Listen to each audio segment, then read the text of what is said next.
Rabbi shrah li sadri wa yassir li amri wahlul 'uqdatam min lisani yafqahu qawli. Sebelumnya, izin perkenalkan, nama saya Mutia Arbiah dari program studi PAI. Di sini saya akan memaparkan sedikit materi tentang studi pandang kitab Tauhid 1 karya Dr. Shalih bin Fauzan bin Abdullah Al-Fauzan. Judul asli dari buku ini adalah At-Tauhid Lis-Shaufil Awwal Al-Ali, pengarang Dr. Shalih bin Fauzan bin Abdullah Al-Fauzan, penerjemah Agus Hasan Basori LC, penerbit Universitas Islam Indonesia Fakultas Ilmu Agama Islam, tepat tahun terbit Jakarta 1998. Isi dari buku ini menjelaskan tentang pertama, pengantar studi akidah, kedua, tauhid rububiyah, ketiga, tauhid uluhiyah, keempat, tauhid asma wa sifat, kelima, al-wala wal bara. Pembahasan pertama yaitu akidah. Yang pertama, makna akidah. Akidah secara etimologi, akidah berasal dari kata aqada yang berarti pengikatan. Akidah merupakan perbuatan hati, yaitu kepercayaan hati dan pembenarannya kepada sesuatu. Akidah secara syara yaitu iman kepada Allah, para malaikatnya, kitab-kitabnya, para rasulnya, dan kepada hari akhir serta kepada qadar yang baik maupun yang buruk. Hal ini juga disebut sebagai rukun iman. Syariat terbagi kepada dua bagian, yaitu i'tiqadiyah, ialah hal-hal yang tidak berhubungan dengan tata cara amal. Yang kedua, amaliyah, yaitu segala yang berhubungan dengan tata cara amal, seperti sholat, zakat, puasa, dan seluruh hukum-hukum amaliyah. Bagian ini juga disebut dengan far'iyah, yaitu cabang agama, karena ia dibangun di atas i'tiqadiyah. Benar dan rusaknya amaliyah tergantung dari benar dan rusaknya i'tiqadiyah. Yang kedua, sumber-sumber akidah. Karena akidah bersifat tauqifiyah, yaitu tidak bisa ditetapkan kecuali dengan dalil syar'i, jadi sumber-sumbernya hanya terbatas kepada Al-Quran dan As-Sunnah.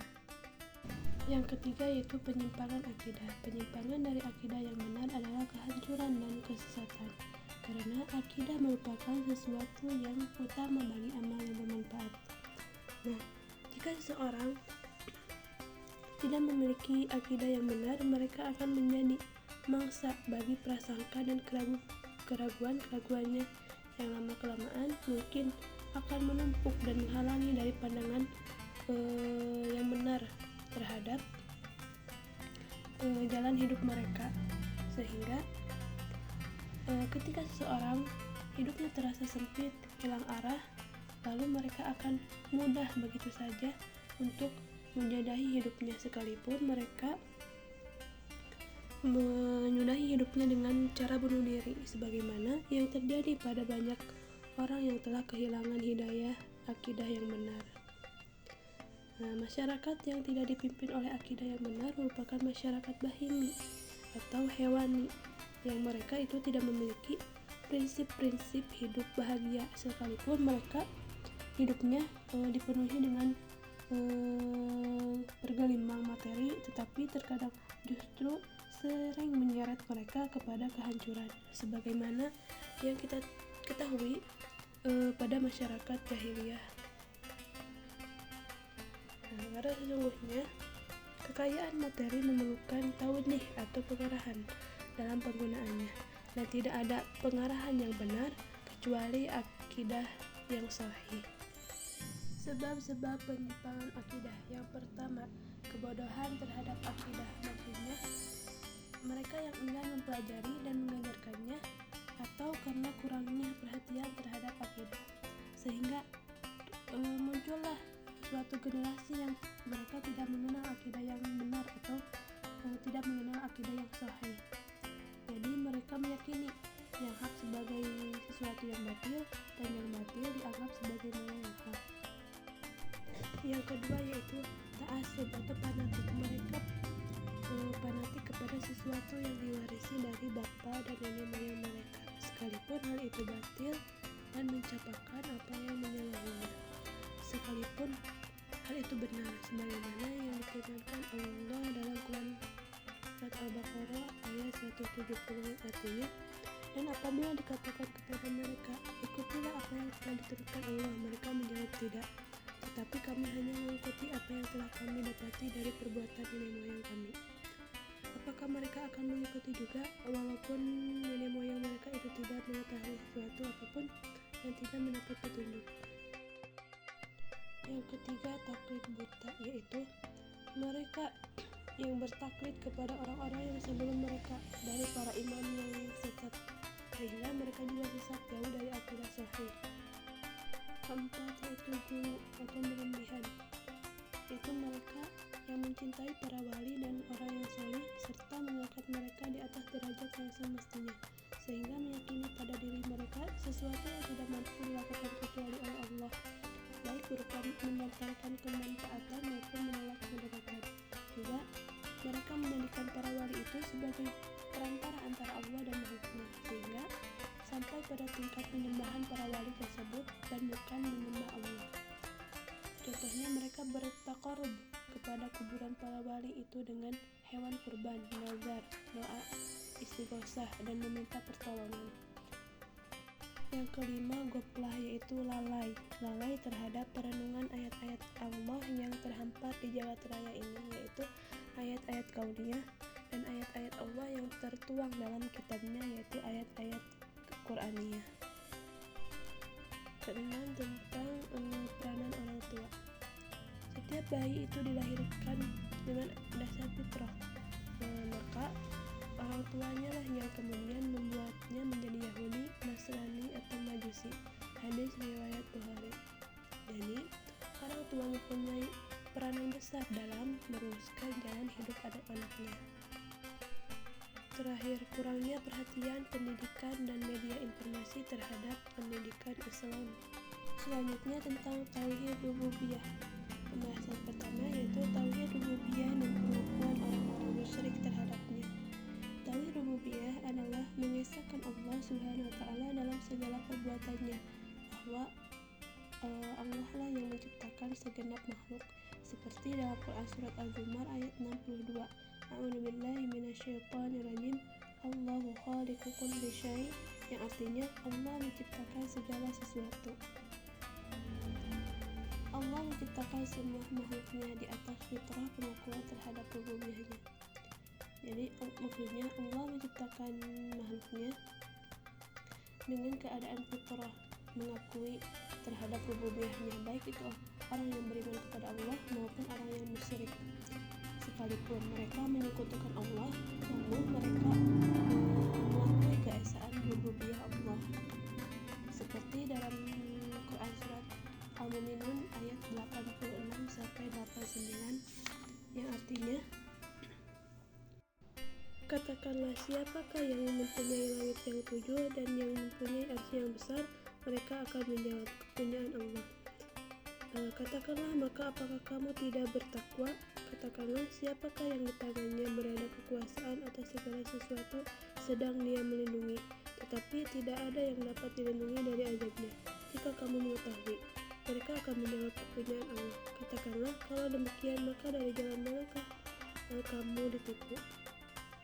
Jadi jenis tauhid ini diakui semua orang, tidak ada umat manapun yang menyangkalnya. Bahkan hati manusia sudah difitrahkan untuk mengakuinya, melebihi fitrah pengakuan terhadap yang lainnya, sebagaimana perkataan para rasul yang difirmankan oleh Allah dalam Quran surat Ibrahim ayat 10. Pembahasan kedua yaitu tentang pengertian Rabb. Pertama, pengertian Rabb menurut Al-Quran dan As-Sunnah. Kata Rabb adalah masdar yang digunakan untuk atau pelaku kata-kata Rabb tidak disebut sendirian, kecuali untuk Allah yang menjamin kemaslahatan seluruh makhluk. Adapun jika diidhofahkan, maka Allah itu bisa untuk Allah dan bisa untuk yang lainnya. Contoh seperti dalam firman-Nya Quran surat Al-Fatih ayat 2, Rabbul Alamin, Rabb semesta alam, dan juga Asy-Syu'ara ayat 26, Rabbukum wa Rabbu abaikumul awwalin, yang artinya Tuhan kamu dan Tuhan nenek moyang kamu yang dahulu, serta Rabbuz Zarin, yang artinya tuan rumah atau pemilik rumah. Maka jelaslah bahwa kata Rabb diperuntukkan untuk Allah jika ma'rifat dan mudhaf, sehingga kita mengatakan misalnya Rabbu, Tuhan Allah, Rabbul Alamin, penguasa semesta alam, atau Rabbun Nas, Tuhan manusia. dan tidak diperuntukkan kepada selain Allah kecuali jika diidopahkan, misalnya Rabbul Dharin, tuan rumah, atau Rabbul Ibil, pemilik unta, dan lainnya. Maka dari makna Rabbul Alamin adalah Allah pencipta alam semesta, pemilik, pengurus, dan pembimbing mereka dengan segala nikmat-nikmatnya, serta dengan mengutus para rasul-rasulnya, menurunkan kitab-kitabnya, dan memberi balasan atas segala perbuatan makhluknya. Imam Ibnu Qayyim berkata bahwa konsekuensi rububiyah adalah adanya perintah dan larangan kepada hamba, membalas yang berbuat baik dengan kebaikan, serta menghukum yang jahat atas kejahatannya. Selanjutnya, pengertian Rabb menurut pandangan umat-umat yang sesat. Allah Subhanahu wa Ta'ala menciptakan manusia dengan fitrah, mengakui fitrah, serta mengetahui Rabb sebagai pencipta, seperti dalam firman Allah Al-Surat Ar-Rum ayat 30 dan Al-A'raf ayat 172. Jadi, mengakui rububiyah Allah dan menerimanya adalah sesuatu yang fitri, sedangkan syirik adalah sesuatu yang datang di kemudian hari. Seperti dalam hadis riwayat Bukhari, Muslim, setiap bayi dilahirkan atas dasar fitrah, maka kedua orang tua ialah yang menjadikan Yahudi dan Nasrani atau Majusi. Jadi, umat-umat yang sesat menganggap bahwa Tuhan-Tuhan mereka adalah anak-anak Allah. Selanjutnya, tentang alam semesta dan fitrahnya dalam tunduk dan patuh kepada Allah. Sesungguhnya alam semesta ini, langit, bumi, planet, bintang, hewan, pepohonan, daratan, lautan, malaikat, serta manusia, seluruhnya tunduk kepada Allah dan patuh kepada perintah kauniyahnya. Seperti dalam firman Allah, Quran Surat Ali Imran 83, Quran Surat Al-Baqarah 116, Quran Surat An-Nahl 49, Quran Surat Al-Hajj 18, dan Quran Surat Ar-Ra'd ayat 15. Jadi seluruh benda alam semesta ini tunduk kepada Allah, patuh kepada kekuasaannya, berjalan menurut kehendak dan perintahnya. Tidak satupun makhluk yang mengingkarinya. Semua menjalankan tugas dan perannya masing-masing, serta berjalan menurut aturan yang sangat sempurna. Penciptanya sama sekali tidak memiliki sifat kurang, lemah, dan cacat. Allah berfirman dalam Quran Surat Al-Isra ayat 44 yang artinya, langit yang ketujuh, bumi, dan semua yang ada di dalamnya bertasbih kepada Allah, dan tak ada sesuatu pun melainkan bertasbih dengan menyembahnya, tetapi kamu sekalian tidak mengerti tasbih mereka. Jadi seluruh makhluk, baik yang berbicara maupun yang tidak, yang hidup maupun yang mati, semuanya tunduk kepada perintah kauniyah Allah.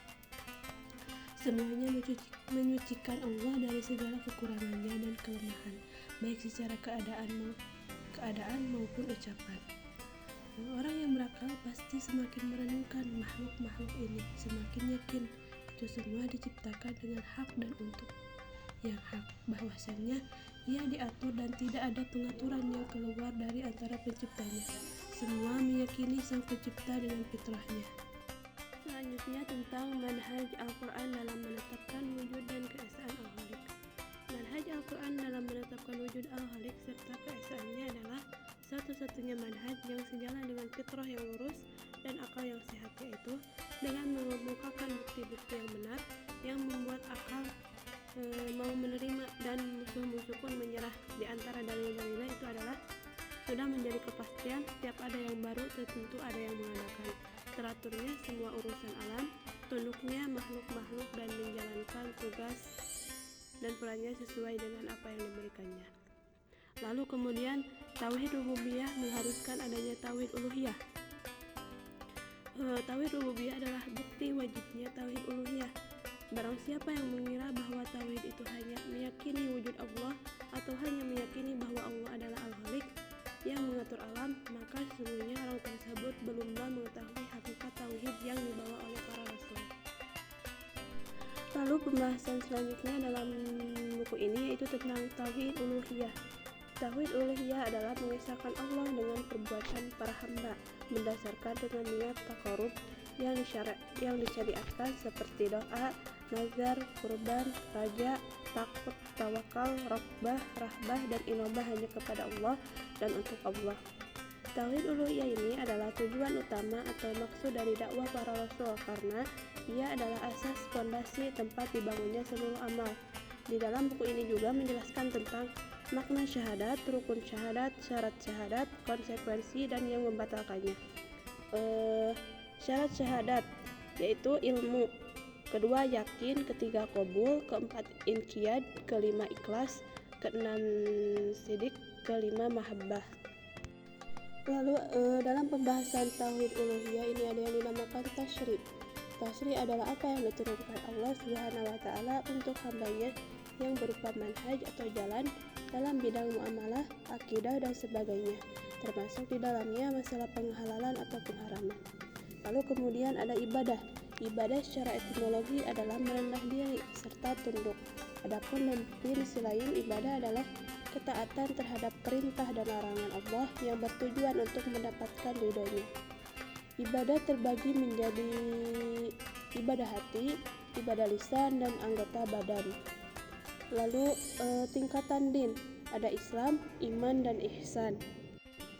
Lalu pembahasan selanjutnya ada tauhid asma wa sifat, yaitu tentang makna tauhid asma wa sifat, yaitu beriman kepada nama-nama Allah dan sifat-sifatnya sebagaimana yang diterangkan dalam Al-Quran dan sunnah Rasulnya, menurut apa yang pantas bagi Allah tanpa takwil dan taktil, tanpa takyif dan tamsil, berdasarkan firman Allah Quran surat Asy-Syu'ara 11. Lalu kemudian manhaj salaf dan dalam hal asma wa sifat. Manhaj salaf menyifati Allah dengan apa yang dia sifatkan untuk dirinya dan dengan apa yang disifatkan oleh Rasulnya tanpa tahrif dan tahtil, takyif dan tamsil. Asma husna dalam Quran surat Al-A'raf 180, bahwa asma husna merupakan nama-nama untuk Allah dan mengandung makna dan sifat-sifat yang sempurna tanpa kekurangan cacat sedikit pun. Allah Subhanahu wa taala memerintahkan berdoa kepadanya dan mengancam kepada orang-orang yang ilhad kepada asmanya yang akan membalasnya. Kandungan asma husna Allah Subhanahu wa taala. Asma husna memiliki makna yang mulia dan sifat yang agung. Ibnu Qayyim, sesungguhnya nama-nama Allah menunjukkan sifatnya, sebab nama tersebut berasal dari sifatnya. Selanjutnya, studi tentang sembagian sifat-sifat Allah. Sifat-sifat Allah ini terbagi menjadi dua bagian. Yang pertama adalah sifat dzatiyah, yaitu sifat yang senantiasa melekat dengannya. Yang kedua adalah sifat fi'liyah, yaitu sifat yang dilihat terbuat jika dia berkehendak. Berikut adalah sebagian sifat-sifat Allah baik dzatiyah maupun fi'liyah.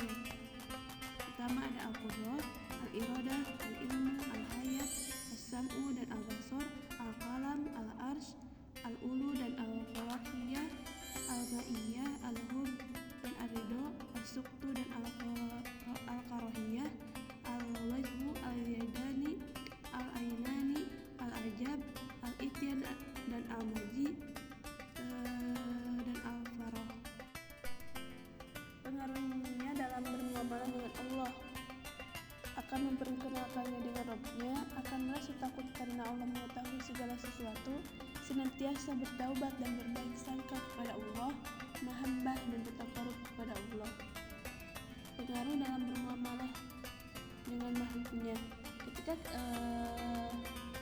seorang sudah mengetahui segala perbuatan akan dibalas sesuai dengan perbuatannya, maka seseorang akan berbuat kebaikan sama makhluknya. Pembahasan berikutnya tentang al-wala wal bara'. Definisi al-wala wal bara'.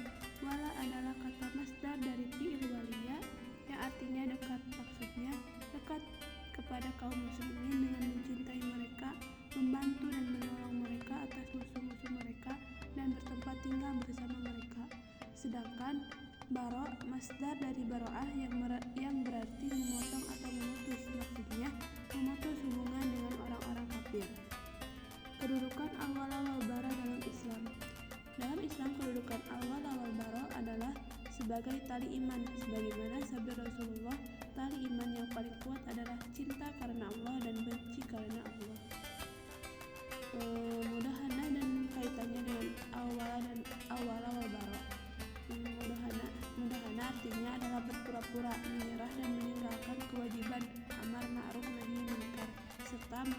melakukan hal tersebut karena hal duniawi dan ambisi pribadi. Kaitannya ialah yaitu meninggalkan pengingkaran terhadap orang-orang yang bermaksiat padahal ia mampu melaksanakannya. Bahkan sebaliknya, ia menyerah kepada mereka dan berpura-pura baik kepada mereka.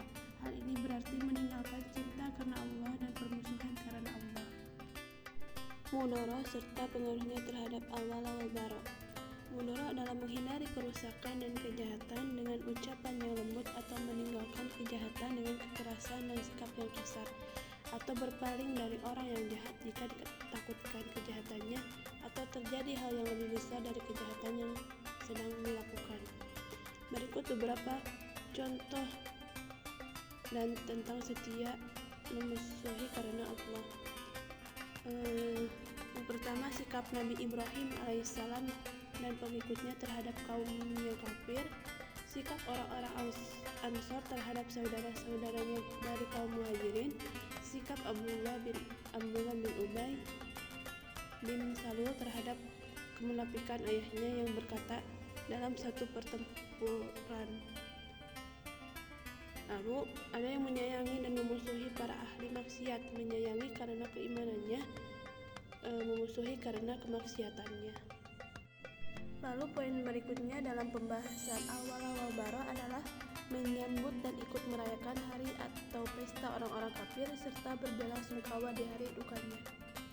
Menyambut dan bergembira dengan hari raya mereka dilarang karena hal ini merupakan syiar mereka yang paling besar, maka seorang muslim berkewajiban menjauhi dan meninggalkannya. Ikut merayakan pesta, hari bahagia atau hari duka mereka dilarang karena itu berarti memberikan wala dan mahabbah kepada mereka. Jika mengandung pengagungan atau penghormatan terhadap mereka, hukumnya adalah haram. Lalu ada hukum meminta bantuan kepada orang-orang kafir. Yang pertama dalam bidang bisnis atau pekerjaan. Allah berfirman dalam Quran surat Ali Imran, larangan tentang memberi kepercayaan dari orang-orang bukan dari kalangan kita. Yang kedua, dalam urusan perang diperbolehkan jika dapat dipercayai dan benar-benar dibutuhkan dalam keadaan darurat. Selanjutnya ada mengutamakan tinggal dan bekerja di negara kafir. Bagi seorang muslim mengabdi dan melayani orang kafir adalah haram karena penguasaan orang kafir atas orang muslim. Iqamah atau tempat tinggal terus-menerus di antara orang kafir juga diharamkan. Lalu ada hukum meniru kaum kufar, macam-macam dan dampaknya. Meniru kekhasan mereka adalah haram karena itu merupakan bentuk wala. Rasulullah SAW bersabda, barang siapa yang menyerupai suatu kaum maka ia termasuk golongan mereka. Macam-macamnya, meniru hal dari ajaran atau bagian dari agama mereka, meniru mereka dalam bid'ah-bid'ah yang mereka adakan di dalam agama mereka seperti merayakan hari-hari raya mereka, meniru adat istiadat dan akhlak mereka yang buruk. Lalu selanjutnya ada bentuk-bentuk taklid kepada kufar yang buruk, yaitu melampaui batas dalam menyenangi dan mengagumi perkara-perkara sepele yang tidak banyak artinya dan mengikutinya sampai lupa kepada Allah SWT. Lalu ada sikap pasif kaum muslimin dan problematikanya. Antara wala dan mahabbah karena Allah antar umat Islam adalah seorang muslim harus mempedulikan urusan masyarakatnya secara umum dan mempedulikan urusan saudaranya sesama muslim secara khusus. Lalu ada kewajiban kaum muslimin baik secara individu maupun kelompok adalah memperhatikan berbagai problema yang ada di antara mereka dan problema yang ada di antara mereka dengan musuh-musuh mereka, sehingga mereka mau menjalin ukhuwah Islamiyah. Seperti dalam firman Allah Quran surat Al-Anfal ayat 1 dan Quran surat Al-Hujurat ayat 10. Lalu berikutnya mempersiapkan diri sebelum berjihad melawan musuh-musuh mereka. Dalam Quran surat At-Taubah 123. Mungkin dicukupkan sekian. Semoga Allah memperbaiki kondisi umat Islam dan meluruskan akidah, memperbaiki bangsa dan pemimpinnya, dan semoga menyatukan hati dan membulatkan tekad umat Islam. Mungkin dicukupkan sekian pemaparan materi dari saya. Mohon maaf apabila dalam penyampaiannya terjadi kesalahan atau kekeliruan. Tutup saja dengan doa Rabbana atina fid dunya hasanah wa fil akhirati